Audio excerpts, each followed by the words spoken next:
رحمان چهره یې زړه زعفراني کړه. خدای د عشق دی که طاعون دی نه پوهېږم. صبر څه ته وایي د شریعت له مخې؟ تاسې الله نه کومک غواړئ په صبر باندې او په مانځه باندې. بعضې خلک دي چې مصیبت غم پرې راشي څوک یې وفات شي نو دوی ډېرې چغې ووایي. وایي چې کله انسان مړ شي که نه او په قبر کې ښخ شي هلته یو فرشته وایي د قبر باندې ولاړ دی. انسانان یو کمزوري څنګه موږ دې تیارېدلی شو چې صابرین اوسو؟ وایي په صبر مې زړه شوني شو. سبا مې نیت دی بې صبرۍ ته ملا تړم. که صبر وکم خلک راته کمزوری وایي. خو دغه انسان چې خلک وله بې غیرته وایي د یو صد غیرتي او د غوړ عمر بې غیرته شي. رسول الله صلی الله علیه وسلم څومره صبر کړی؟ د خپل مخ مبارک نه دا وینې په لاسونو څه کولې لرې کولې. ولا تهجد منځ هم کومه تلاوت هم کومه خو دا رزق مې څنګه او څنګه او څنګه. وایي یو ګیا له ځایه نه خوځېد نه مومي. ته د رزق په طلب مګې جهان ولې مدام اوښکې تویوي د رزق د غمه در ګوهر په بها پلوري ارزان ولې. بسم الله الرحمن الرحیم. درنو لیدونکو السلام علیکم ورحمت الله وبرکاتو. په دې هیله چې بیا هم روغ جوړ خوشحاله او د خپرونې سره اوسئ. قدرمن لیدونکو د خپرونې نننۍ موضوع مو د بې صبرۍ په ضد او په صبر باندې خبرې کوو. صبر څه شی دی؟ صبر څو ډوله لري؟ څنګه کولی شو چې موږ صابرین مؤمنان جوړ شو؟ بعضې وخت کې کله ناکله موږ مسلمانان فکر کوو که صبر وکم خلکو ته کمزوری ښکارم یا په بله اصطلاح چې خلک مې په ټولنه کې بې غیرته بولي نو صبر نه کوم. انبیا څه ډول صابرین وو؟ زموږ اسلاف خصوصا صحابه کرامو څه ډول صبر کوو؟ څنګه کیدی شي چې په سختیو کې صابرین جوړ شو؟ د دې دپاره کوم اعمال افعال او اسباب پکار دي؟ د همدې موضوع د ښه تشریح لپاره سره په خپرونه کې قدرمن میلمه دی شیخ الحدیث عبدالتواب حنیف صاحب را سره دی. کور دی ودان وي چې له ځانه سره لرو او تاسې درانه لیدونکي را سره تر پایه پاتې شئ. شیخ صاحب ښه راغلاست، ستړي مه شئ، هر کله راشئ. جناب سیریت صاحب تاسو ته ستاسې د برنامې ټولو کارکوونکو ته اوریدونکو ته لیدونکو ته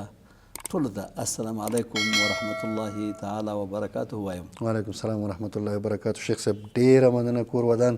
سره دی چې تاسو مصروف هم یاست او مریض هم یاست او بیا موږ ته وخت راکړه. ډېره مننه کور ودان. شیخ صاحب راځو، موږ خو د انسانانو خصوصا زمونږ د ټولنې خلک لږ بې صبري ډېره کوو، بس دا به زمونږ عادت یې نو. راځو دې ته په صبر به خبرې کوو. شیخ صاحب او صبر څه ته وایي د شریعت له مخې؟ الحمد لله رب العالمين والصلاة والسلام على أشرف الأنبياء والمرسلين وعلى آله وأصحابه أجمعين. أما بعد فأعوذ بالله من الشيطان الرجيم. بسم الله الرحمن الرحيم. ولنبلونكم بشيء من الخوف والجوع ونقص من الأموال والأنفس والثمرات وبشر الصابرين. صدق الله مولانا العظيم. وقال تعالى إنما يوفى الصابرون أجرهم بغير حساب. صدق الله مولانا العظیم. جناب سیرت صاحب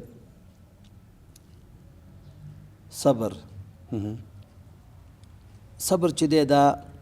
په یو مشقت باندې یو تکلیف باندې د یو تکلیف تحمل کول، د یو تکلیف برداشت کول، د هغې زغمل ده ته ویل کېږي صبر. دی وجه نه قرآن کریم کې الله فرمایي چې یا مؤمنانو اصبرو وصابرو، صبر وکئ. څه مطلب؟ صبر وکئ په مشاقو طاعات باندې، تکلیفونه په طاعاتو کې تاسې باندې راځي په هغې باندې به صبر کوئ. او بیا وصابرو تاسې غالب شئ په دشمنانو خپلو باندې په صبر باندې، داسې نه چې تاسې باندې دشمن غالب شي. دومره ډېر صبر وکئ، دومره صبر وکئ چې دشمن باندې تاسې غالب شي. ستاسې صبر باید په دشمن باندې غالب وي او په احوالو د قتال باندې، نو بیا به تاسې کامیاب شئ. جناب سیرت صاحب وایي صبر کوه خدای به مې درکړي. صبر کوه خدای به مې درکړي. صبر کوه خدای به مې درکړي. آخر به وزانګې د زلفو په ټالونه. او صبر کوه، صبر صابر دی. خدای په قرآن کې صابرین ویلي دي نه. صبر چې دی وکړه د صبر مڼۍ خوږې دي. صبر چې دی وکړه خداوند متعال ته خپل مطلب ته رسوي. خپل مقصد ته دې رسئ، خپل مطلوب ته دې رسئ، خپل معبود ته دې رسئ. بله. صبر داسې یو شی دی چې زمونږ استاد حبیب صلی الله علیه وسلم ډېر فضایل بیان کړي دي. بله. او ول د هغه آیتونه چې د صبر باره کې په قرآن کریم کې راغلي دي هغه نهایت ډېر دي. او بیا هغه احادیث مبارکه چې زمونږ استاد حبیب محمد رسول الله صلی الله علیه وسلم مبارک په خپلو مبارکو ملغلرو کې ذکر کړي هغه یې ښه ډېر دي. بله. نو با صبر چې دی جناب سیرت صاحب بیا خپله صبر چې دی دا اقسام لري. صبر چې دی دا یو صبر علی الطاعت دی. بله. یو صبر علی المصیبت دی او یو صبر عن المعصیت دی. بله. طاعت باندې صبر کول د خدای په بندګۍ باندې صبر کول دا دې له صبر علی الطاعت ویل کېږي. اجمالا درته وایم یو صبر په مصیبت باندې دی، دا مصیبت او غم او تکلیف درته ورسید او پکې مشکل کې اخته او صبر وکړي دې له صبر علی مصیبت وایي. یو صبر عن المعصیت دی ښه په ګناه باندې قادر چې وایي کی لیکن ځان ته صبر کی که نه مشقت ځان باندې تیر کی تکلیف ځان باندې تیر کی. نو په دې ټولو کې بیا ځان ته موضوع ده. موږ او تاسې باید نن داسې چلو کړو چې یو موضوع به وټاکو چې هغه صبر علی مصیبت دی. په مصیبت باندې به صبر چې دی ځکه چې مصیبتونه ډېر دي. بله. وی صبت علی مصائب لو انها صبت علی الایام صرن لیالیا. حضرت فاطمه زهرا رضی الله تعالی عنها مبارک فرمایي د نبی کریم صلی الله علیه وسلم وفات په وخت کې صبت علی مصائب مصیبتونه به ما باندې را جمع شو، دومره مصیبتونه را واوښته لکه باران د کاسې که نه که دا مصیبتونه په ورځو ورشي ورځې به په شپو باندې بدلې شي. الله ځکه د نبي علیه السلام وفات خو ډېر لوی مصیبت ټول امت مسلمه دپاره. نو خداوند کریم ځکه فرمایي چې صبر کې دا صبر نه دی په دې کې اجر ځکه ډېر دی چې مشقت پکې ډېر دی. بله.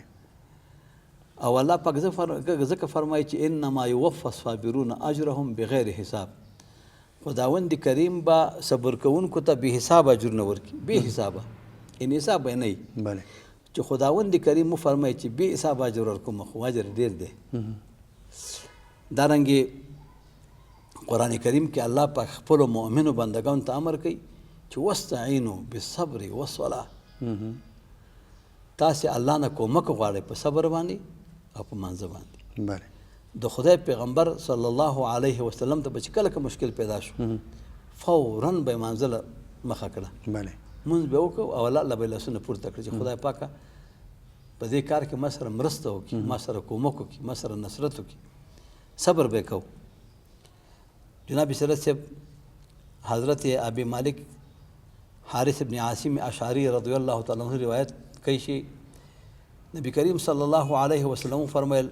الطهور شطر الایمان، پاکوالی جز د ایمان دی. او په یو روایت کې راځي پاکوالی نیم ایمان دی. بله. پاکوالی د ایمان جز دی. والحمدلله تملأ الميزان، الحمدلله تل د میزان ډکوي چې وایي چې الحمدلله تل د میزان ډکه شو. او سبحان الله والحمدلله تملأان او تملأ ما بین السماوات والارض. سبحان الله والحمدلله که څوک وي دا د ځمکې او اسمان منځ کې چې دا کومه فضا ده دا ټوله ډکوي. بله. او والصلاة نور، مونځ د انسان دپاره لمونځ چې دی هغه رڼا ده. والصدقة برهان، صدقه چې دی دا برهان دی، دلیل دی د ایمان. او والصبر ضیاء، صبر روښانتیا ده. هر کله چې صبر دی وکړه نو خداوند متعال تا ته زړه کې یو روشنایي پیدا کوي د صبر د وجې نه. د صبر دا ضیاء دا روښانتیا ده. والقرآن حجة لك او علیک، قرآن کریم تا د پاره دلیل دی که عمل دی پې وکړه، یا تا د پاسه دلیل دی که عمل دی پې ونه کړه. بله. خو دا ټول خلک سر وختي د کور نه وځي. بعضې خلک چې دی ځان د جهنم د اور نه ازادوي او بعضې هلاکوي. بله. که چا نیک اعمال وکړه خو ځان یې د جهنم د اور نه ازاد کړه. بله. که چا بد عمل وکړه نو خپل ګردن یې په اور کې واچو. جناب سیرت صاحب حضرت شیخ عبدالقادر جیلانی رحمه الله د زمونږ استاد چې بزرګانو کې یو لوی بزرګ تېر شوی عالم تېر شوی هغه مبارک فرمایي یو چاله یو مصیبت ورسېږي یو غم ورسېږي یو تکلیف ورسېږي وایي من لم يرض بقضائه وایي چې الله فرمایي وایي قال الله تعالی فی بعض کتبه هغه وایي چې خداوند متعال په بعض خپلو کتابونو کې دا خبره کړې ده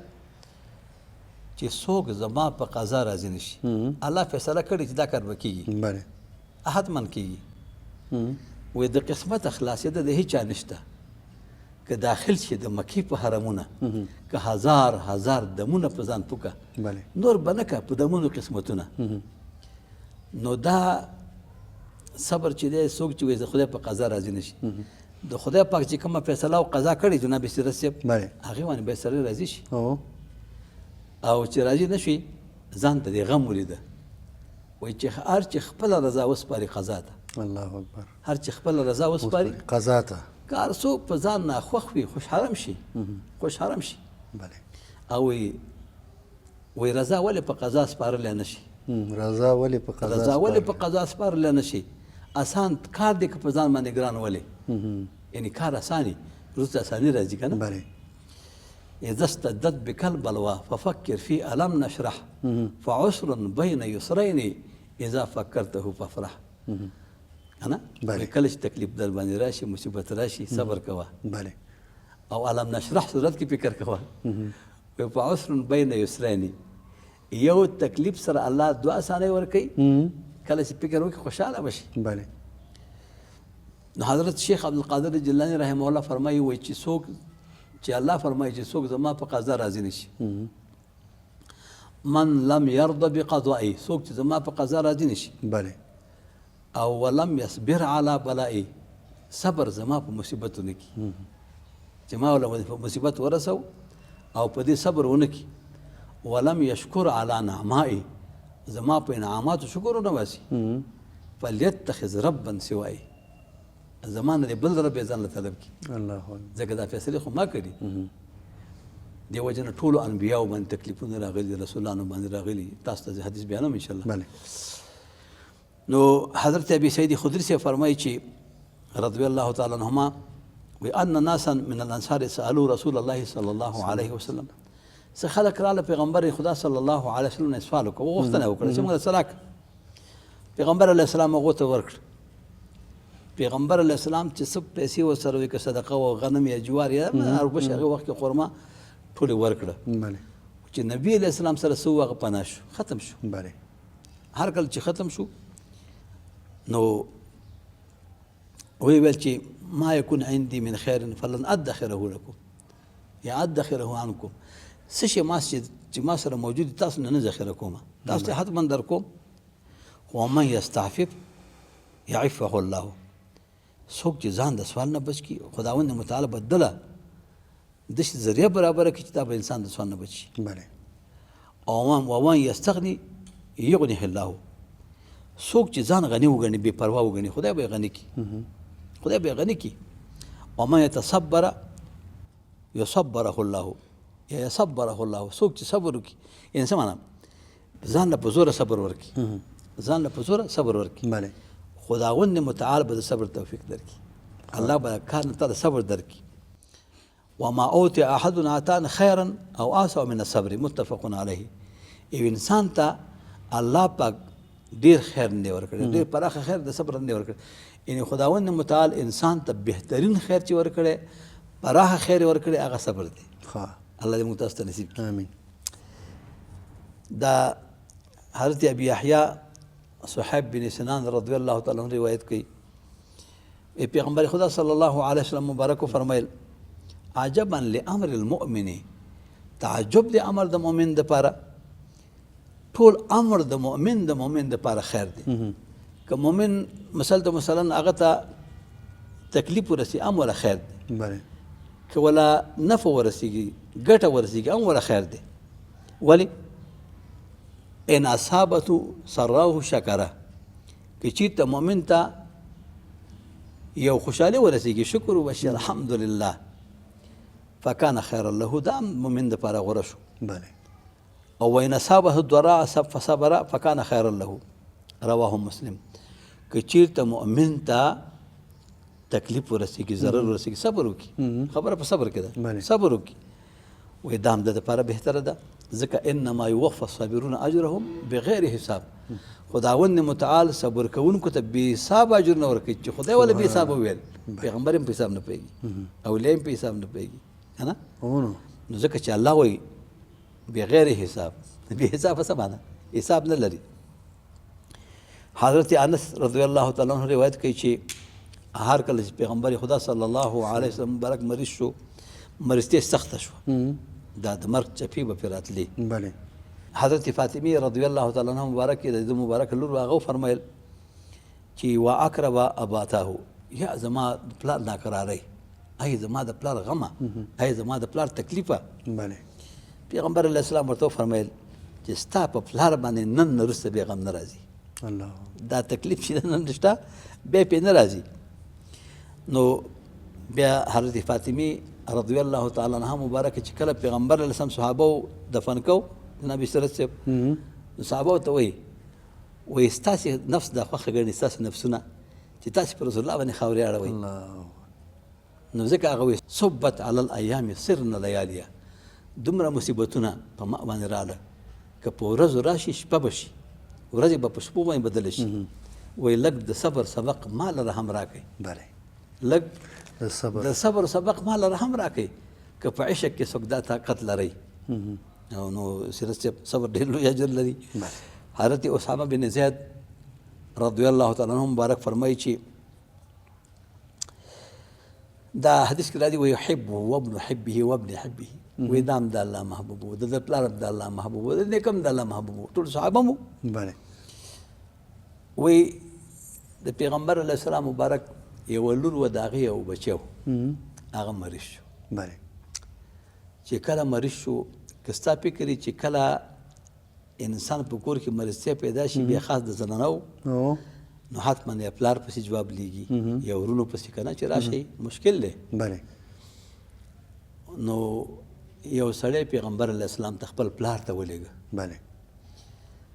چې راشه زما په کور کې غم دی، زما په کور کې مشکل دی، زوی مې مریض دی. پیغمبر علیه السلام ته هغه سړی ورغی، ورته لور دې تا باندې سلام یو.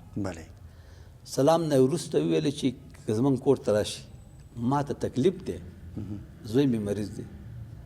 پیغمبر علیه السلام هغه صحابي ته وفرمیل چې ته هغه ته ووایه زما د خوا نه وله سلام ووایه، ورته ووایه چې دا هر څه چې موږ ته راکړي الله راکړي، بس الله یې خري، صبر کوه ولتستبر، صبر کوه، صبر. وایي هغې ته وایي صبر کوه، خو دا اولاد خوږ شی دی. نو بیا جواب ولېږه چې حتما پیغمبر علیه السلام مبارک دی ما ته راشي. ورته وایي چې د خدای پیغمبر ته ووایه پلار ته مې چې راشي. پیغمبر علیه السلام سره صحابه کرام دي، غټ غټ صحابه کرام ورسره دي، مشران صحابه کرام ټول راغله. پیغمبر علیه السلام د خپلې لور کور ته راغلل. هغه ماشوم چې راواغېستل لمسی، نو دا سای تله راتله. نبي کریم علیه السلام په دې خپلې غېږ مبارک کې نیولی دی،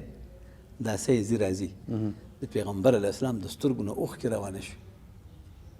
اوښکې روانې شوې. یو صحابي پیغمبر علیه السلام ته وایي د خدای پیغمبره زما 10 ماشومان وفات شوي، څو 10 زما د سترګو نه اوښکه نه لتلې، 10 ماشومان وفات شوي، زما د سترګو نه اوښکه نه لتلې، او ستا د سترګو نه اوښکې روانې شوې. سعد صاحب رضی الله عنه نبي علیه السلام ورته وفرمیل دا د خدای پاک رحمت دی، د هغه چا په زړه کې ږدي چې د هغو په زړه کې رحمت موجود دی. که نه یعنې دا مطلب نه دی چې انسان به تکلیف پرې راشي جاړي به نه، ژړا به کوي که نه. وایي وسیلاب ته د ډنډو کې څه حاجت دی، زړه چې جاړي سترګې څرنګه ژړا نه که، حتما چې زړه په ژړا شي سترګې جاړي. ابراهیم صاحب وفات شو، د نبي کریم صلی الله علیه وسلم مبارک زوی و که نه. هغه چې وفات شو د پیغمبر علیه السلام د سترګو نه اوښکې روانې شوې. ګوره رسول الله مبارک دی، په تقدیر هم پوه دی، په قضا هم پوه دی، خو سترګو نه اوښکې روانې شو که نه. او وی چې یا ابراهیم انا بفراقک لمحزونون، یا انی لبفراقک لمحزون، رواه البخاري. ستا په فراق باندې درمن شوم، انسان ته درد رسي درد انسان ته رسي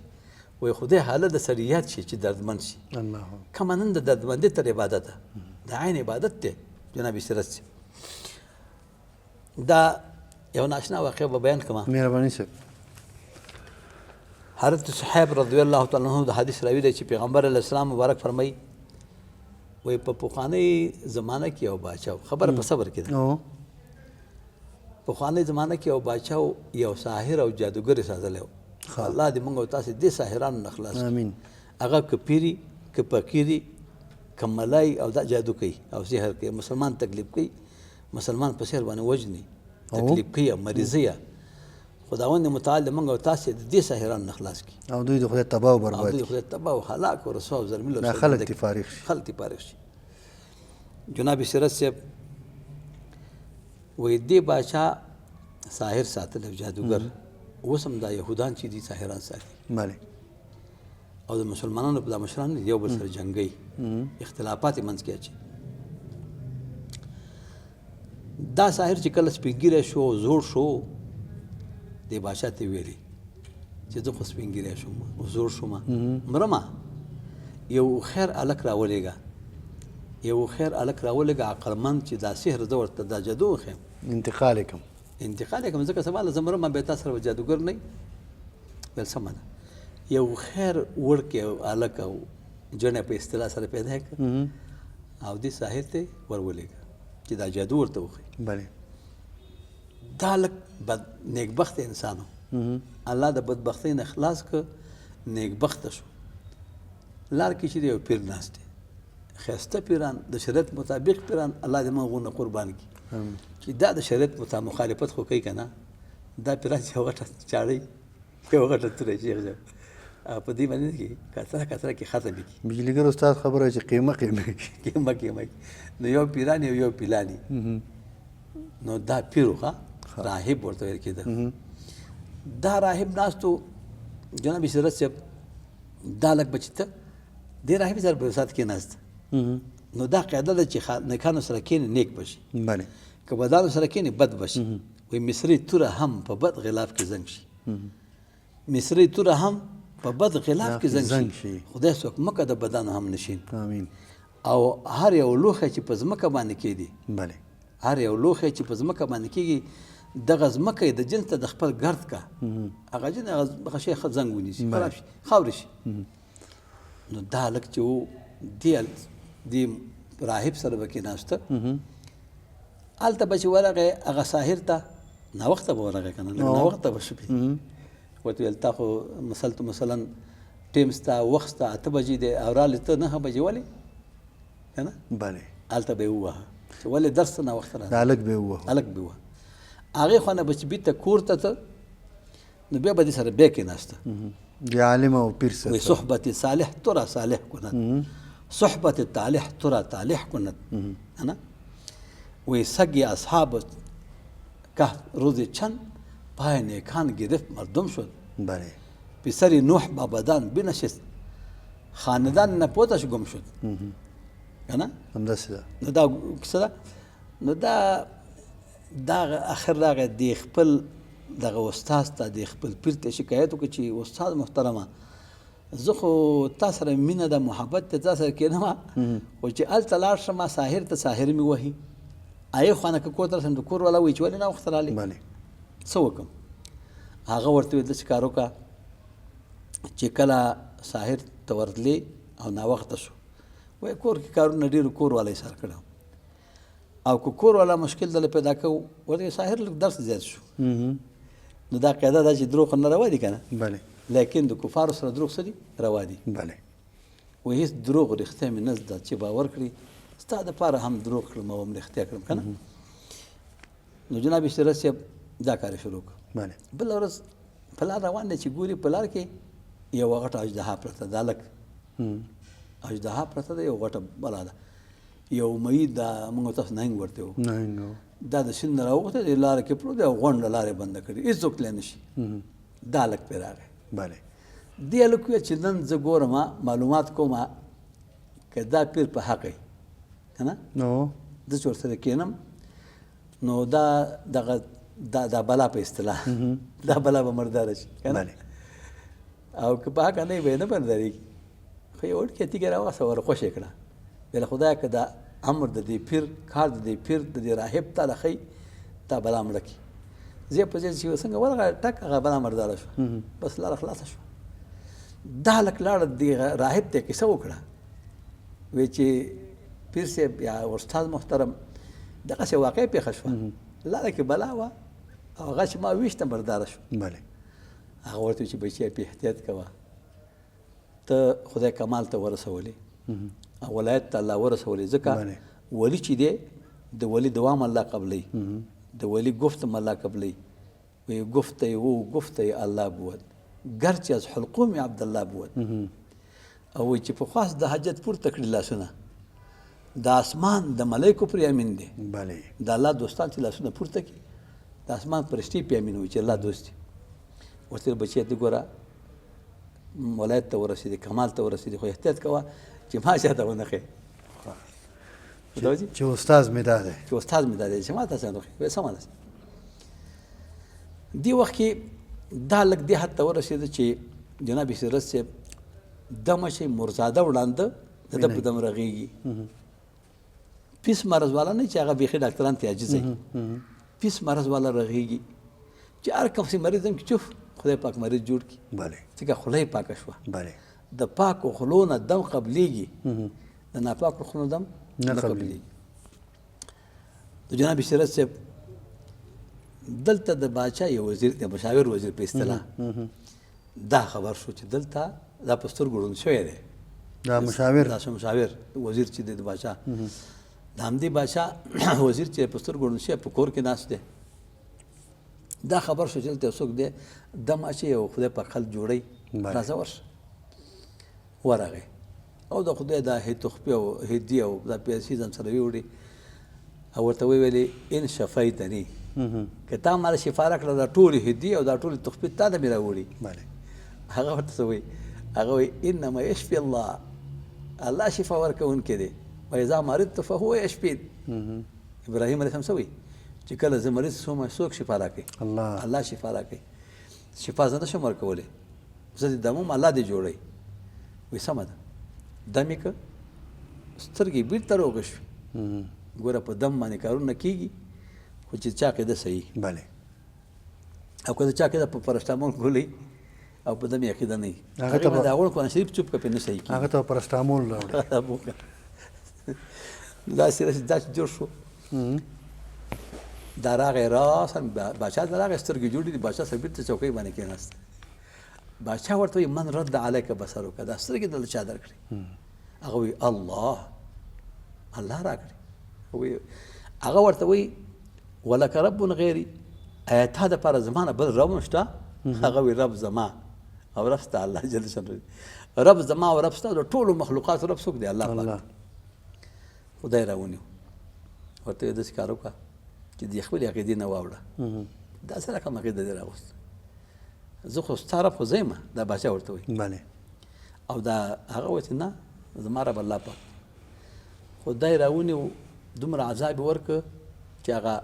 هلک یې ورته وښوده هغه هلک نه چا چې دم کړی او هغه هلک چې دی هغه پیر ورته وښوده هلک خو نه رانیسي هلک فکر دا کوي دا باچا چې دا دومره جادو یې ذکر کړی دی هلک چې هغه جادوګر وله ښودلی چې دا دمونه اچوي پوه نه شي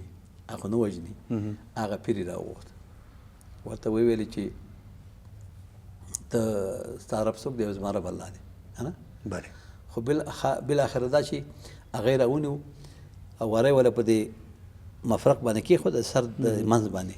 او هغه یې ځای په ځای باندې شهید کړه که نه او هغه وزیر نه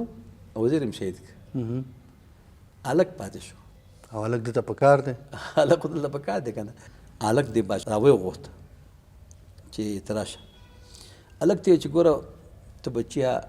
یا زویه یا مسلمان که نه یا کشره ته دومره مرتبې ته ورسېدې په خپل جادو کې چې اوس ته مرزاده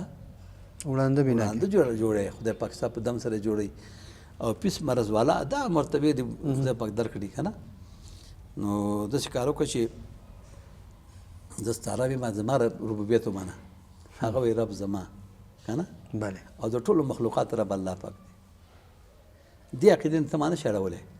او دا عقیده چا ورښودلې وه د هغې مرشد ورښودلې وه صحیح ده خو ډېر تکلیف یې کېږه خو دا د خپلې عقیدې نه وانه وغوښته عسکر یې راوغوښته ویل راشئ دا هلک بوځئ او د غر سر ته یې وخېجوئ د غر سر ته که د خپلې عقیدې نه واوښته د خپلې عقیدې نه واوښته ډېره ښه ده که وانه وښته زر غر د سر نه یې راګزار کړي چې ختم شي ویې کولوئ ویې کولوئ هغه چې دو د غره سر ته وخاته هلته هلک چې اوس غر نه راکولئ لاسونه یې پورته کړي اللهم اکفنیهم بما شئت خدایه ته ماله کافي چې د دې خلکو نه په هغه عذاب چې ستا خوښه شي چې کوم عذاب ته ورکړې هغه ستا خوښه ده نو څومره غونډ عسکر راولې مړه شو دا روغ بېرته روان دی باچا ته راغی باچا ته راغی هغه ورته ویل چې هغه ستا ملګري چې ما لېږلي وه هغه څه شو خو هغې نه الله پاک ماله کافي شو خو یې ختم شو هغه ختم شو نور عسکر یې راوغوښته ویل دا هلک دا ځل داسې کار وکړئ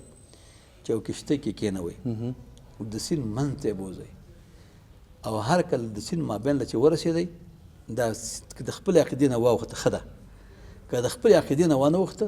د سیند منځ کې اوبو کې واچوئ چې غرق شي دا کار یې وکړه چې کله د سیند منځ ته د عسکر ورسېد سره د هلک نه بیا لاسونه پورته کړه اللهم اکفنهم بما شئت خدای هغه عذاب باندې دوی ګرفتار کړي چې څنګه ستا خوښ شي په هغې عذاب یې اخته او ګرفتار کړي یو دم کښتۍ چپه شوه دا ټول غرق شو هلک بېرته را روان دی بیا باچا ته راغی ورته وایي چې باچا ورته وایي چې ته څنګه چې هغه انډیوالا مې در لېږلي عسکر هغه څه شو الله وایي الله پاک ما د هغوی نه کافي شو هغه الله هلاک کړه وایي ګوره ته ما وژلی نه شي په یو شرط ما وژلی شي وایي په کوم شرط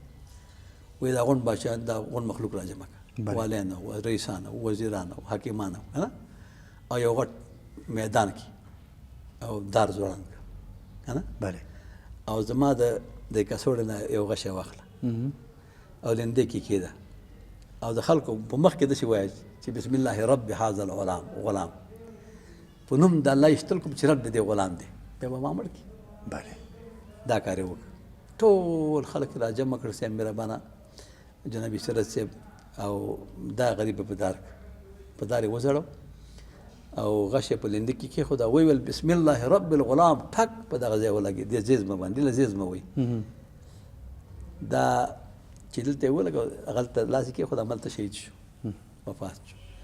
دا خلکو فکر وکړ چې هلکه کیسه خو بل رقم ده رب خو بل دی رب العالمین خو بل دی خالق خو بل دی دا خو دروغجن دی دا بادشاه ټولو خلکو آمنا برب الغلام آمنا برب الغلام هغه هلک چې موږ د هغې په رب ایمان راوړی ټول مؤمنان شو ماشاءالله وزیران په بله غم اخته شو اوس پورې یو هلک نه تنګ وي مرګ کې څونه خیر و که نه دې بعضې مرګ کې څومره شهادت دی که نه اوس ته دې سره څه کوې امر یې وکړ چې تاسې د هرې کوڅې په سر کې یو خندق وباسئ د هرې کوڅې سر کې خندق وباسئ او اورونه پکې بل کړئ او چې خلک راتله که چا د ایمان نه انکار کو نو بس بچ کوئ که ایمان نه انکار نه کوو د اور د خندقونو کې ور واچوئ نو دې وخت کې دا خلک ټول په الله باندې عقیده داسې مضبوطه شوه چې اور کې واچول لیکن دا الله د وحدانیت نه وانه وخته بله آخر کې جناب استعداد صاحب یوه ښځه ده یو ماشوم بچی ورسره دی یو ماشوم ورسره دی که نه نو دا چې دې ورته را نږدې شوه د خپل زوی باندې شفقت راغی مرحمت راغی او په دې باندې ویرې ده چې دا زوی مې اوس که نه اور کې اچوم څنګه اچوم نو دا زوی ورله څه وایي مورې ځان واچوه اور کې اصبر یا امه مورې صبر وکړه انک علی الحق ته په حق باندې خبره په صبر کې ده انک علی الحق اصبري صبر کوه ته په حق باندې د جناب سیرت صاحب دا دغه چې دی دا صبر د صبر مې اوس څومره خوږه وه څومره خلک مسلمانان شو یو 3 کسانو قرباني ورکړه لیکن ټولو خلکو ایمان په الله جل شانه باندې راوړه جناب سیرت صاحب یو ورځ پیغمبر خدا صلی الله علیه وسلم مبارک نبی کریم صلی الله علیه وسلم مبارک چې دی په لار روان دی د یوې ښځې زوی مړ شوی دی قبر ته ناسته ده قبر ته ناسته ژاړي پیغمبر علیه السلام ورته باندې غوږ وکړي چې اصبر یا امه بله مور جانې صبر کوه صبر وکړه هغه وایي الیک عني الیک عني الیک عني ما نه لرې ځه ما نه لرې ځه انک لم تصب بمصیبتي کوم مصیبت چې ما ته رسېدلی دی هغه تا ته نه دی رسېدلی مصیبت په ما دی وایي ځمکه هغه سوځي چې په سر یې اور بلیږي بله او روغه خلقه شولو د رنځورو تماشبینه نه نو هلته تکلیف په دې ښځه باندې و او دا ښځه خبره نه وه چې دا رسول الله مبارک خبره یې ونه منله خبره یې ونه منله بس ژاړي ویله که زه خپل کار کوم زه به خپل کار وکړم خو چې رسول الله مبارک تیر شو روان شو خلق ورته چې رسول الله دله خبره کوله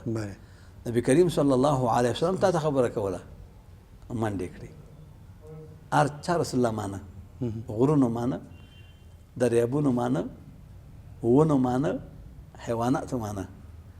او خو انسانانو خاص مانه یو ابو جهل خبیثانو نه مانه ابو جهل او عتبه او شیبه مشرکانو نه مانه بله د جناب استری صاحب ښځې منډې کړې چې لاړه پیغمبر علیه السلام کور ته ورغله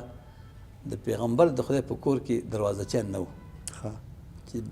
پیرداران چې ورته وایي دا نه و وایي چې د خدای پیغمبره پوه نه شوم چې ته یې که نه هغې ورته چې مورې خفه کېږه ما انما الصبر عند صدمة الاولى صبر د اول مصیبت په وخت کې چې د اول مصیبت په وخت کې صبر کوي دغه صبر ته الله اجر ورکوي وروسته په خپله سړی صبرېږي یعنی مولوي صاحب بعضې خلک دي چې مصیبت غم پرې راشي څوک یې وفات شي نو دوی ډېرې چغې ووایي داسې خبرې کوي چې الله جل جلاله یې مخاطب کړی او داسې خبرې ورته کوي لکه یو انسان ته چې ما نه دی واغه داسې ما سره دی ولې یوازې زه بیا چې دا حالات تیر کړي دوه درې ورځې چغې هاها ټول ګیلې او د الله سره جنجالونه دا چې وکړي بیا چې یو میاشت تېره شي بیا وایي زموږ صبر دی د الله په رضا دې کې اجر شته دا خو د نبي صاحب دې ښځې ته وایي انما الصبر عند صدمة الاولى بله دا حدیث کې راځي نبی علیه السلام بارک یو حدیث ته امام سیوطي صاحب ذکر کړی دی وایي چې کله انسان مړ شي که نه او په قبر کې ښخ شي هلته یو فرشته وایي دې قبر باندې ولاړی بله د دې قبر یو موټ خاوره یو موټی خاوره راواخلي وایي دا خلک چې را روان شي پیت یې په دې سرونه ورشید دي که نه خلکو نامړه هېر شي هلته خو بیا خپله هېرېږي بله نو ځکه صبر چې دی کوم وخت به کې چې کله صبر تکلیف در باندې راشي صبر به کې صبر چې دی وکړه الله پاک اجر درکوي جناب سیرت صاحب حضرت ابي هريره رضی الله تعالی عنہ مبارک فرمایي چې نبی علیہ السلام مبارک فرمایي رسول الله صلی الله علیه وسلم مبارک فرمایل چې الله فرمایي ما لعبد المؤمن عندي جزاء اذا قبضت صفيه من اهل الدنيا ثم احتسبه الا الجنه رواه البخاري حضرت ابي هريره سے فرمایي چې رسول الله فرمایي چې الله فرمایي چې زما د بنده مؤمن د پاره چې هر کله دنه زه یو خشه واخلم بله خشه څه معنا اولاد دی واخلي بیبي تی واخلي د دنیا د خلکو یا بهترین شی دی واخلي او دا صبر وکړي به دغه کار دا ثواب وګڼي حساب کې چې خدای پاک مصیبت راته ورسو هغه شی رانه لاړه خو خدای پاک ثواب اجر راکوي انشاءالله د ده پر جزا نشته الا الجنه بغیر د جنت نه امام بخاري صاحب دا حدیث نقل یعنی څوک چې صابر وي جنت که نه بغیر د پر مقابل کې څه دی جنت الا الله الا الجنه حضرت عائشہ رضی الله تعالی عنها فرمایي وی سألت رسول الله صلی الله علیه وسلم عن الطاعون ما د پیغمبر علیه السلام نه د طاعون باره کې پوښتنه وکړه طاعون یو مرض دی جناب سره خلق ولا وبا وي د رحمان سیړی زیره زعفرانی کړه د رحمان سیړی زیره زعفرانی کړه د رحمان سیړی زیره زعفرانی کړه خدای د عشق د طاعون د نه پوهیږم کنه د انسان زړه رنگ زړه شي مرشي بله او د عشق د انسان مینه کی چا سره چې مینه پیدا شي الله زموږ سره حقیقي مینه الله سره پیدا کی کله کله انسان چا سره مینه پیدا شي بله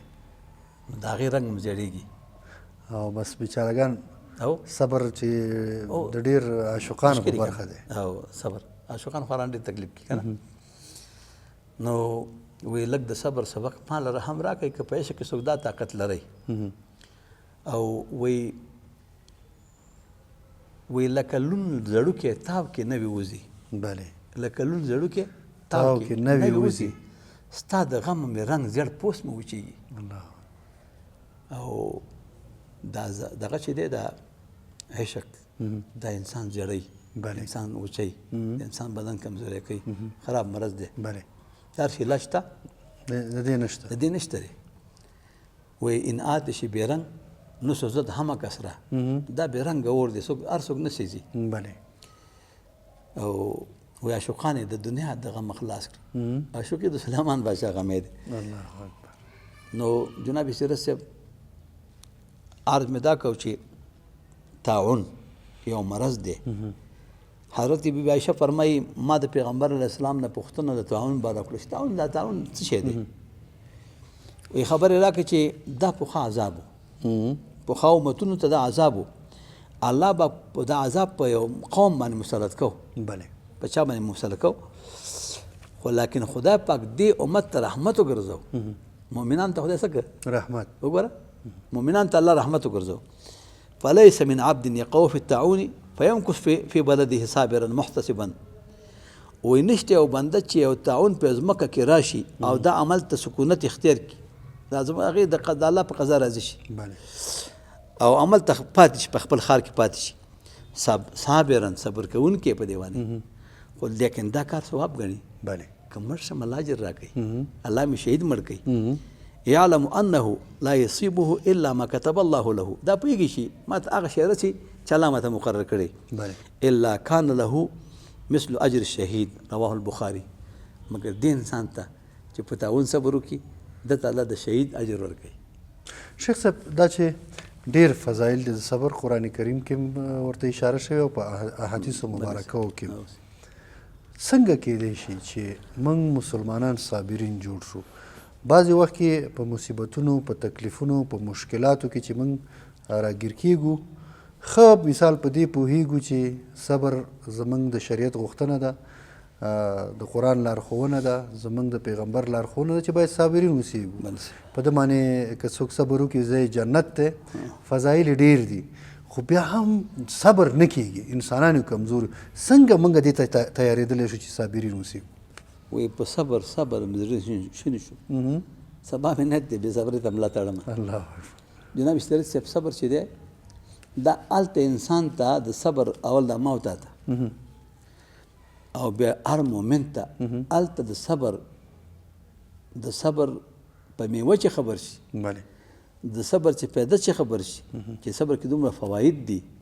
پس د هغې نه مسلمان صبر کولی شي نه شي کولی دا برنامې د صبر چې واوري د علماو تقاریر په منبر باندې واوري د صبر باره کې ګوره علما یي لوی لوی خلک یي لیکن تکلیف ورته ورسي بې صبري ترې وشي ځکه هغه پوره د صبر د هغه اهمیت نه خبر نه وي نو هر کله چې موږ او تاسې علم وکړو دا زنانه ولې ډېرې جزا او فریادونه کوي او خورانې خبرې نه دي سړي ګوره صبر کوي ښځې نه کوي ولې نه کوي ځکه د یو سړو د علماو نه خبره په منبر باندې اورېدلي او عالم نه اورېدلي صبر دومره ثواب لري دومره ثواب لري دومره اجر لري نو هغه بیا صبر کوي که نه ښځې نشي کولی ښځې خو نشي کولی ځکه هغوی هغه فضایل نه اورېدلي فواید نه لیدلي نو صبر موږ ته کله راشي چې کله د فایدې نه خبر شو او فایدې نه به کله خبر شو چې دې برنامې ته غوږ کېدي بله نو که ته اوس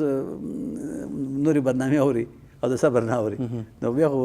تا له چې هر څه مصیبت راشي صبر به نه کوې بیا به بېصبري کوې راځو شیخ صاحب صبر بعضې وخت کې زمونږ او ستاسو په ټولنه کې دغه خبره شته که څوک یو چا ته ضرر رسوي که څوک مطلب په ده باندې څه نه څه تېری کوي په ټولنه کې هغه که ده په مال یا که ده په شخصي حریم او داسې نور مثالونه هم لرو دلته دا پوهېږي که صبر وکړم اجر خو شته ګټې شته الله جنت راکوي خو که صبر وکړم خلک راته کمزوری وایي خلک راته بې غیرته وایي نو دا دلته یو قسم مجبور شي د ټولنې د پیغور د لاسه تر څو بې صبري وکړي اوس دلته څه وکړي ترجیح صبر ته ورکړي که بې صبرۍ ته نو یو د شیطان وسوسه دا خبره چې د لکۍ چې ګوره که ته دلته د صبر وکړه خلک دله بې غیرته وایي بلې خو دغه انسان چې خلک وله بې غیرته وایي د یو ساعت غیرتي او د غوړ عمر بې غیرته شي ټوپک راوړي ټس مسلمان ووځي بلې مسلمان چې مړ که دنه هغه نه په مرګ باندې پاتې شي دا وطن دنه په ژوند پاتې شي د ښځه هم در په در ګرځي لور هم در په در ګرځي پوه نه شوې د یو پټي په سر باندې یا د یو کنځلې په سر باندې ټول ژوند دې تباه شي ټول وخت دې تباه شي فکر دې شته یا بندي خانه کې پروت او یا سمره د وطن نه فراري او ښځه یو ځای کې لورې بل ځای کې او هغه سره خط بد عملي کوي وایي د یو سید غیرتي د غون عمر بې غیرته حافظ دیګر موسر الله پاک بخښي موږ استاد هغه ویل دا پښتانه چې دي دا پښتانه ویل دا جوش لري هوش نه لري جوش لري هوش نه لري و یو ته وایي غول مخره و هغه ته مخره ګوره که دې خبره له فکر وکړي که نه خبره روغه ده خبره خو روغه ده انسان خو بېادبي دې معافي ګندګي چېرته خوري نو هغه ته وایي ته مخره داز یو بل مړ کړي ګوره څومره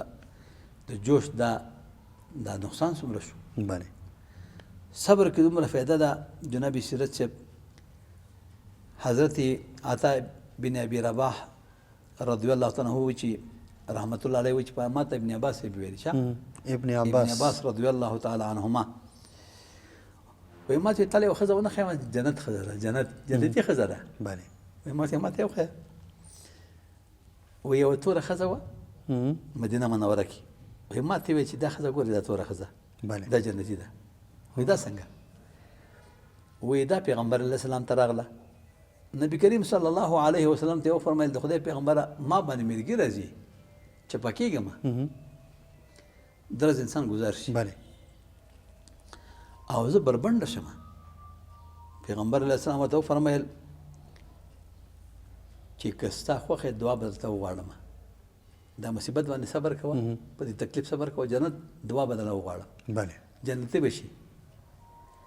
او که نه دغه مرض به دعا به وکړم مرض به خدای لرې کړي هغه اجرونه به نه وي هغه اجرونه به نه وي هغه ښځه خیره وه ویل پیغمبره صلی الله علیه وسلم ما له دعا وغواړه چې زه جنت خدای راکړي دې مرض مقابل خدای جنت راکړي نبی کریم علیه السلام ول دعا وکړه ویل خدای د دې مرض مقابل کې جنت ورکړي مرض باندې صبر وکړه خو بیا پیغمبر د خدای ته ویل چې د خو زه بربنډه کېږم دا ساله راکړي دا بربنډېتوب نه ده بېحیایي نه لرې شي نو بیا پیغمبر د خدای سوال وکړو بیا به نه بربنډېده دا د رسول الله معجزه وه او د هغې دعا وه چې قبولېده که نه مولوي صاحب راځو صبر لږ به خپلو اسلافو ته ورشو تر څو زموږ لیدونکي په دې هم پوه شي چې زموږ اسلاف څومره صابرینو خصوصا رسول الله صلی الله علیه وسلم څومره صبر کړی خپله پیغمبر علیه السلام کیسه کوي حضرت عبدالرحمن ابي عبدالرحمن عبدالله بن مسعود رضی الله تعالی عنه کیسه کوي چې وی کأنی انظر الى رسول الله صلی الله علیه وسلم گویا که زه اوس هم د خدای پیغمبر ته لکه اوس چې وایي دا کیسه داسې راته یاده لکه دا اوس چې ګورم وایي داسې دا واقعه ماته یاده لکه اوس چې پیغمبر رسم دا کیسه اوس بیانوي ماته وایي د خدای پیغمبر یحکي نبی من الانبیاء د خدای پیغمبر د پیغمبرانو یو کیسه کوله کیدای شي دا د خدای پیغمبر په خپله و خو د خدای پیغمبر خو په چا ته خپل دغه تکلیف نه ښکاره کوو که نه حکایت کوو د پیغمبر د پیغمبرانو نه صلوات الله وسلامه علیهم اجمعین وایي ضربه قومه قوم خپل دومره ووهه فأدموه چې وینې ترې روانه شي او دې دا وینې د خپل مخ نه داسې په لاسونو لرې کولې د خپل مخ مبارک نه دا وینې په لاسونو څه کولې لرې کولې او ویل به اللهم اغفر لقومي فانهم لا يعلمون متفق علیه ای خدایا زما دې قوم ته هدایت کې دا نه پوهېږي که پوهېدی ولې به یې خپل پیغمبر رښتې دا زمونږ استاد پیغمبر چې طیف ته لاړه که نه او په طیف کې مشرکانو ماشومان ورپسې کړه او دومره یې په تیږو ویشته چې د رسول الله مبارک دا پاڼې مبارک وینې نه ډکه شوې هغه فرشته چې جبریل علیه السلام ورته راغی هغه فرشته ورسره ده هغه فرشته ورسره چې په دې غرونو مقرره ده ویل الله پاک را لېږلی دا د غرونو فرشته ده چې په غرو موکله ده ته وغواړه چې دا غرونه په طیف ورچپه کړم دا طیف ټول د غرونو لاندې پټ کړم دا خلک ټول ختم کړم هغه ورته دا کار زه نه کوم د خیر یې ونه کړه ویل کېدای شي خدای پاک د دې په اولادونو کې خدای خلک مسلمانان پیدا کړي چې کلمه د لا اله الا الله محمد رسول الله وي. دا زموږ د اسلابو طریقې دي د رسول الله مبارک. شیخ صاحب زموږ په ټولنه کې ډېری خلک چې لږ فقر سره مخامخ شي داسې نه چې ډوډۍ کور کې نه وي. ډوډۍ الحمدلله دار چا کور کې شته، خو که هغه دیږي د غوړ نه لږ نیمه غوړ شي بیا ګیلې کوي او علماو ته مراجعه کوي، مونږ سره شریکوي چې ولا تهجد هم کوم، مونځ هم کوم، تلاوت هم کوم، خو دا رزق مې څنګه ورځو بیا هم د نبي علیه السلام ژوند ته د هغې رزق څه ډول و او څنګه صبر پرې کړی؟ وایي هلته به سبا کوم چې ستا روزي پیدا کړم. بلې هلته به سبا کوم چې ستا روزي پیدا کړم. سیرت صاحب الله دې زمونږ او ستاسې عقیدې پر الله مضبوطې کړي. امین. و یو ګیا د ځایه نه خوځې نه مومي. دا غرونه کې دا ونې ولاړې دي، بلې دا فصلونه ولاړ دي، دا کبلې ولاړې دي، دا ټول دا نه کار کوي، نه ژوند کوي، نه دکان لري، نه کاروبار لري، نه تجارت لري، خو دا ونې مثلا دلته رزق ورکوي. بلې غرونه وایي په لوړو غرو د خدای نظر دی، په سر یې واورې وروي، بیخ کې ګلونه دي. بلې دا څوک کوي؟ الله جل شانه وایي وایي یو ګیا له ځایه نه خوځې نه مومي، ته د رزق په طلب مګې جهان ولې؟ بلې مدام اوښکې تویوي د رزق د غمه، در ګوهر په بها پلوري ارزان ولې؟ بلې نه خدای رازق ګڼي، خدای رازق او رزق ګڼي له کسبه. په دې کار کې ځان ته ګوایي شناس ولې؟ ته همیشه زموږ او ستاسې خلق چې دي ضعیفه په دې دي چې علم نه لري. بلې او ملامت هم ځکه نه دي چې دې باندې خبر نه دي. که چېرته دوی د علماو خبرې واوري، د دین برنامې واوري، صبر حتما ورته راځي. نو جناب سیرت صاحب دا ګیاګانې ګوره ولاړې دي. پیغمبر علیه السلام مبارک فرمایي که تاسې په الله باندې داسې توکل وکړئ لکه مرغان، که الله باندې صحیح توکل وکړئ د مرغانو غوندې رزق به درکړمه. بلې مرغان دکان نه لري، صرافي نه لري، تجارت نه لري، د سهار د وخته د خپلو جال نه والوځي ججوري خالي، ماښام چې راځي بېرته ججوري ډکي، ولې هېڅ شی نه لري. الله رزق ورکوي. بلې وما من دابة في الأرض إلا على الله رزقها ويعلم مستقرها ومستودعها كل في كتاب مبين. الله وایي ټول زنده صرف ما باندې رزق لري. دا خدای چې دا خو لس خدای کړې ده، دا الله کړي. بلې دا د مور په نس کې ماشومې ګوره لس میاشتې د مور په نس کې تېرې کړي، هلته الله رزق ورسوي. د مور په نس کې الله رزق کوي، هلته ښه په وخت ورسوي. نو بیا چې پیدا شي هلته یې ورسوي. مولوي صاحب همد دې تر څنګ یو پوښتنه بله، دا خو صبر دی او فضایل دي. بله هغه څوک چې بې صبري کوي څه د لاسه ورکوي؟ څوک چې بې صبري وکړي هغه به همیشه د فقر سره مخ وي. دا څوک چې دا خپل تکلیف پې راشي، ولږه پې راشي، تنده پې راشي، مرض پې راشي او دا الله ته حواله کړي، دا اوس بېلې مسلې دي. بلې داسې وخت په انسان راشي چې انسان باندې تکلیف راشي، نو پیغمبر علیه السلام خو دا فرمایي د هغې الله پاک اجر ورکوي که نه. بلې خو که چېرته اوس ته په بې صبرۍ باندې بې صبري وکړي که نه، چې هر څومره کوشش وکړي بې صبري وکړي، تا له چې الله کوم رزق مقرر کړی دی، کوم تکلیف مقرر کړی دی، کوم نفع مقرر کړی ده، کوم عزت مقرر کړی، هغه نه ته بدلولی شي نه یې تغییرولی شي. هغه الله مقرر کړی، بلې الله فیصله کړې، نو ته چې هغه نشي تغییرولی، نو دا خپل سر د غر سره جنګوه. ته غر ماتې که سر ماتې؟ نو سر غر خو نه ماتېږي، سر ماتې. خپل ځان له تاوان ورسې، تکلیف خو درته رسېدلی دی، نور هم د تکلیف په ځان زیاتې. یو کیسه وایي موسی علیه السلام د الله دیدار ته ته بلې جناب سیرت د الله دیدار ته روان دی. یو سړی ډېر مالداره دی او ډېر دولتمند دی. ورته وایي د دولت نه تنګ یم، د مال نه تنګ یم، الله ته وایي دا مال مې لږ کم کړي. بلې ویې سمه ده. لار کې روان دی، بل یو ملنګ په لار کې ناست دی. دا ملنګ نه کمیس لري نه پرتوګ لري، بلې ځان یې په ریګو کې په شګو کې پټ کړی، دا خپل فرض یې په شګو پټ کړي. دا ملنګ موسی علیه السلام ته وایي زما دا راز الله ته وایي دغسې یو کیسه وایه ملنګ و که نه چې دی پرتوګ و نه کمیس و، په دې کې ځان پټ کړ دا زما حالم الله ته وایي چې ما په حالم خو بهر حال موسی علیه السلام دا حالات الله ته بیان کړ ملاقات نه وروسته الله ورته ویل چې هغه سړی چې مال او دولت مې ورکړی هغې ته ووایه که غواړې چې دا مال دنه واخلمه دا مال او دا هر څه دنه لرې کړمه دا دولت دنه واخلم ناشکري کوه بله صبر مه کوه ناشکري کوه او بل ملنګ ته ووایي چې په دې حالت باندې صبر وکړه دا کوم حالت کې چې ته یې شکر پرې وباسه صبر وکړه او شکر پرې وباسه هغه چې موسی علیه السلام سړي ته وایي چې الله پاک وایي چې ناشکري وکړه او بې صبري وکړه هغې فکر وکړه چې الله پاک مال راکړی به شکر پرې وباسم بله ویل ناشکري خو نه کوم د الله پاک مال راکړی د الله ناشکري خو که نه د الله د رحمت او نه ناامیده کېږي لدوالون ګمراهان شکریا ادا کړه الله یې نور مال زیات کړه بله او بل چې ناصبري وکړه بې صبري وکړه هغې ته ویل چې خدای پاک ویل چې دا کوم حال کې ته یې دا خپل پر دې په سږو کې پټ کړي ریو کې په دې شکر وباسه هغه ویل دا د صبر حالت دی دا د شکر حالت دی په دې څنګه صبر وکړم اوس هم په ټولنه کې داسې خلک شته مولوي صاحب چې ورته چې شکر وباسه په دغه حال وایي نو ما سره دي څه چې شکر وباسه نو یې څنګه په دې شکر وباسم یو دم یو تیز هوا راغله یو جکړه او یو باد طوفان راغی دا ټولې شګې ته نیولې لوڅ لپړ پاتې شو هغه هم ترې لاړې بله نو که څوک بې صبري کوي څوک ناشکري کوي د هغه مقابل کې الله دا عمل ورسره کوي څنګه پوهېدلی شو جناب شیخ صاحب چې مونږ رښتینی صبر کړی دی او مونږ رښتینی صابرین یو یو مؤمن پوهېدی شي صبر خو چې دی مونږ چېرته د پیغمبر علیه السلام مبارک په احادیثو باندې عمل کړی صبر به مو کړی بله او قدم یې کړی خو صبر به مو نه کړی حضرت ابي سعید او ابي هريره رضی الله تعالی عنهما دواړه د حدیث روایت دي هغه وایي چې نبی علیه السلام فرمایل ما يصيب المسلم من نصب ولا وصب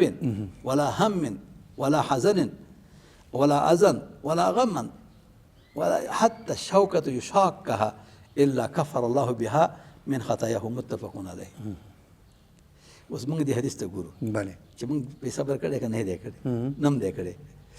نبی علیه السلام فرمایي چې مسلمان ته نه رسیږي من نسب یو مسلمان ته نسب نه رسیږي نسب نه تکلیف بله ستړی شي ستومانه شي او کار کړي دا نسب شو او وسب مرض ته ویل کېږي یو مسلمان ته مرض نه رسیږي بله نه هم رسیږي هم هغه غم ته وایي چې هغه علت معلوم نه وي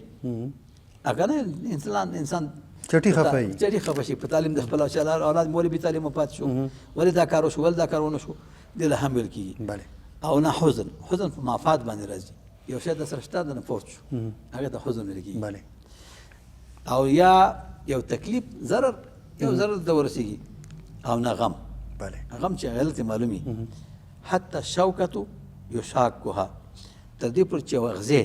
مسلمان کې داسې لاړ شي اغزې څومره وړکې شي الا کفر الله بها من خطایاه مګر خداوند متعال د ده نه په ده باندې ګناهونه رجوي په ده باندې څه کوي ګناهونه رجوي صبر یې وکړه ګناهونه ځینې لاړ او که جناب سیرت صاحب موږ اوس په دې ځان ته ګورو که موږ صبر کړی نو مشکل مو حل دی بله که صبر مو نه کړی مشکل مو حل نه دی بله باید صبر که نه پیغمبر علیه السلام مبارک سخت مریض شو سختې تبې ونیو بله رسول الله مبارک صلی الله علیه حضرت ابن مسعود چې فرمایي چې زه پیغمبر علیه السلام باندې ور داخل شوم نبي علیه السلام سخت تبې نیولی داسې جوش تبې نیولی دی ما ورته ویل خدای پیغمبره ته خو سخت تبې نیولی وې چې سخت تبې نیولی ما او ما ورته ته به خدای پاک 2 اجر راکړي چې ما خدای 2 اجر راکړي څومره چې تکلیف ډېر انسان باندې هلته الله پاک اجر ډېر ورکوي او بیا وفرمیل چې ما من مسلم یصیبه اذى شوکة فما فوقها نشته یو مسلمان چې هغه له تکلیف ورسېږي دی هغه پېژني یا میږی دی وشي میږي سته دا دی وشي یا د هغې نه کم فما فوق دا معنا چې د هغې نه کم ضرر درته ورسېږي الا کفر الله بها سیئات مګر خداوند متعال د انسان ګناهونه په دې څه رژوي شي ورژوي وحطت عنه ذنوبه ګناهونه ورژېږي کما تحط الشجرة ورقها لکه څنګه چې دا ونه ده ونه دا پاڼې ترې ورژېږي داسې انسان باندې په مقابل د صبر کې چې مرض باندې صبر کې په تکلیف سره ګناهونه ترې ورژېږي نبي علیه السلام د جیم وخت وایي نبي علیه السلام مبارک ووته صحابه وایي یو ونه یې راونیوله ونې څانګه یې راونیوله نو داسې ټکې ورکړه. بله د هغې نه دا پاڼې راتوی شوې، کومې پاڼې چې هغه زړې پاڼې وي راتوی شوې، څه پاتې شوې. پیغمبر رحم صحابه ته وفرمایل دا پاڼه دا ونه ګورې چې ما اوس وخځوله. څوک چې تکلیف پرې راشي، مصیبت پرې راشي، فقر پرې راشي، ولږه پرې راشي که نه او صبر وکړي، دا ګناهونه داسې تویېږي لکه د ورې نه چې دا پاڼې پاڼې تویېږي. تویېږي که نه. بله او چې څوک صبر ونه کړي لکه چې پاتې شوي بې صبرۍ پاتې صبرې دي. پاتې. پیغمبر علیه السلام مبارک حضرت عبدالله خباب بن ارت رضی الله عنه روایت کوي چې پیغمبر علیه السلام مبارک چې و د کعبې سوري له تکیه والی و، خپل څادر مبارک ورسره و لکه واله باندې که نه هلته ګرمي ډېره ده. بله خداوند متعال موږ او تاسو ټول موږ او تاسو او زموږ تاسو ټول لیدونکي حرمین شریفین ته بوځي. آمین. وی رسول الله مبارک د کعبې د دیوال سوري ته تکیه والی داسې بالغ باندې بالغ خو نشته، څادر یې خپل تکیه کړی هغه وخت څادر بس څادر و. ته وایي موږ پیغمبر علیه السلام ته راشي د خدای پیغمبر ته موږ دعاګانې نه غواړي، موږ دعاګانې نه نه غواړي، موږ له تکلیفونه رسېږي، موږ د دښمن نه په تنګ یو، د کفارو مشرکانو خو به ډېر پیغمبر د خدای ته صحابه کرامو ته ډېر تکلیفونه رسول، موږ ته نه په تنګ یو او ته موږ له دعاګانې نه غواړي. وایي نبي علیه السلام ورته وفرمیل چې ستاسو د مخکې به یو سړی و هغه ته به ځمکه کې کنده ویستلی شو، د ډوغل به ورته ویستلی شو او په دې ډوغل کې به ودرولی شو. بله او بیا به اره راوړه شوه، په دې سر به یې کېښودله شو، اره به شو، نیم به یو خوا ګذار شو، نیم به بل خوا. لیکن هغه د خپل دین نه نه اوښته، د خپل دین نه نه اوښته او غوښه به د اره به راوړه، دا غوښه به د غوښه دا غوښه نه دا به ترې اره کړه، لیکن هغه به د خپل دین نه نه اوښته. بله زما د قسم به الله صحابو ته وفرمایل دا دین به الله داسې مکمل کړي چې تاسې به څاروی د صنعان حضرموت پورې به ځئ، صنعان حضرموت پورې به ځئ، هېڅوک به د الله نه په غیر بل چا نه هېرېږي، داسې امن به راشي، داسې امن به راشي، مګر یو څوک به هېرېږي په خپلو پسونو باندې که نه. او لیکن تاسې تلوار مه کوئ، ولکنکم تستعجلون، تلوار مه کوئ. رواه البخاري. دا دنیا ډېره کمه ده، پوه نه شوې؟ بله دا دنیا ډېره کمه ده. وایي دا دنیا ده بې وفا ده او بې بقا، نه یې مخ شته او نه یې سر شته، لکه لوټه د صحرا، په یوه ساعت ژړا وي بیا په بل ساعت خندا، په یوه ساعت خندا وي بیا په بل ساعت ژړا. نو دا جناب سیرت صاحب دنیا چې ده وایي چې دا زړه دې پرې تړلی استوار، دا جهان دې د نیکه دی که د پلار، دا ستا پلار او نیکه او غور نیکه. ته خو اوس الحمدلله موږ تاسې ښه ډوډۍ خورو، غوښې خورو، وریجې خورو، الحمدلله په هر کور کې ډوډۍ شته، الحمدلله شته که نه. زمونږ او ستاسې اسلاف و د خدای پیغمبر په غونو عمر کې د وربشو په ډوډۍ باندې ټول اهل بیت د رسول الله مبارک باندې شوي نه دي. که دا کیسې درته کوم بیا بیخي ودېږي خبره. نو جناب سیرت صاحب خلکو ته پکار دي چې صبر وکړي که نه. بله او دا تکلیف په مسلمان راځي که نه، مسلمان تکلیف راځي، بله په کافر خو نه راځي. نه کافر خو چې څومره دا کافر خو دا دنیا کفارو لپاره جنت دی بله په نسبت سره آخرت ده، مسلمان لپاره بندیخانه ده. دې وجې نه نبی کریم صلی الله علیه وسلم مبارک فرمایي رسول الله صلی الله علیه وسلم یو ورځ غزا کې اوښان ونیول، بله دښمنان په غزا کې ډېر غنیمت ونیول. نبي علیه السلام همدې وخت کې تقسیم وکړ. بله عقرب بن حابس یو سړی و هغه ته یې سلو خان ورکړ، عینه بن حسن هغه ته یې سلو خان ورکړ. خو دا د عربو مشران یې ونازول. بله مشر به نازې، مشران یې ونازول او په دغه ورځ کې لږ بهتر یې غوره یې کړ. بله دې وخت کې یو سړی راپاڅېده، ویل والله قسم زما دې قسم پلی داسې تقسیم یې وکړه چې دې کې هېڅ عدل ونه کړه، دې تقسیم کې عدل ونه شو او په دې کې د الله رضا هېڅ مطلب نه ده لکه رسول الله چې وکړه. نو حضرت ابن مسعود چې وایي ما ویل چې دا خبره به د رسول الله ته رسومه، دا تا چې کومه خبره وکړه دا خبره به پیغمبر د خدای ته رسوم. خو بهرحال دا خبره مې پیغمبر علیه السلام ته ورسول. سپه پیغمبر هغه سړی چې دی داسې خبره کوي چې عدل یې نه دی کړی، دې کې عدل ونه شو، دې کې انصاف ونه شو او دا چې دی په دې کې د الله رضا مطلب نه وه. پیغمبر د خدای مبارک دا رنګ داسې زیړ شو لکه تک زیړ نه لکه داسې زیړ شو لکه کسرفي تک زیړ شو. نبی سم رنگ مبارک زیړ شو جناب سیرت رنگ زیړ شو یا بیا روایت کې لکه اینه چې تکه سره شي غصې نه سور شو وایي چې ښه فمن يعدل اذا لم يعدل الله ورسوله عدل به څوک وکړي چې الله او رسول عدل وکړي عدل به څوک وکړي وایي بیا ما ویل چې وایي پیغمبر د خدای ویرسته ویلې یرحم الله موسی خداوند متعال دی په موسی علیه السلام رحم وکړي که نه قد اوذي باکثر من هذا فصبر موسی علیه السلام ته ډېر تکلیفونه رسېدلي او دې نه ډېر صبر یې کړی بله که نه وایي ما ځان سره ویل چې بیا به رسول الله ته خبره نه کوم چې د رسول الله زړه پرې بدېږي بعضې شاګردان استاد ته یو خبره وکړي چې دا د مقتدیانو زړه ته دې بد شي شاګردانو استادانو نه اندازه به نه کوي یوه خبره باندې چې د استاد زړه بدېږي د مشر زړه بدېږي هغه ته مه راوړه هغې ته ځکه د هغې زړه تغیر وکړي که نه یا خیره وکړي خدای نخواسته یا بد دعا وکړي دا ښه نه وي د جناب سیرت صاحب دومره تکلیفونه په پیغمبرانو راغلي بیا زموږ او ستاسې خاص په پیغمبر علیه السلام باندې صبر یې کړی ابو جهل علیه اللعنت څوک و پیغمبر علیه السلام مبارک څومره تکلیفونه ورسره رسول ګوره بیا هغه سای ویسته یې ورځ رسول الله مبارک ځان یې مریض کړ چې رسول الله د پوښتنې ته ورشي رسول الله مبارک پوښتنې ته چې ابو جهل ورځي وایي رسول الله مبارک چې پوښتنې ته د ابو جهل پوښتنې ته ورځي ناسا خو تیاره دی پټه کړې وه د خلپلو کې ابو جهل نه خپله سایه راشو په خپله پکې ولید که نه بیا رسول الله صلی دومره یو د رحمت او شفقت نه ډک انسان و چې بیا هغه رسۍ نه ورسېدي رسۍ یو بله پورې ګډه کولې لاندې هم د سخت خطه کېده بیا خپل پګړۍ مبارک یې راخلاصه کړه هغې پورې ګڼه که ابو جهل یې راویست همداسې ده څومره صبر ډېره مننه مولوي صاحب مولوي صاحب دا چې زموږ د خپرونې د پای شېبې دي له تاسو مننه کور مو ده الله مو ډېر خوشحاله کړه خدای ستاسو سره قبول کړي الله مو خوشحاله قدرمن لیدونکو له تاسو هم مننه چې تر دې دمه راسره وئ او د صبر په اړه مو تفصیلي خپرونه چې د فضایلو او له ګټو ډکه وه ولیده تر بیا چې ستاسو په درانه خدمت کې حاضرېږو تر هغې مو په لویه مهربانه رب سپارو هر چیرې چې یاست روغ جوړ خوشحاله اوسئ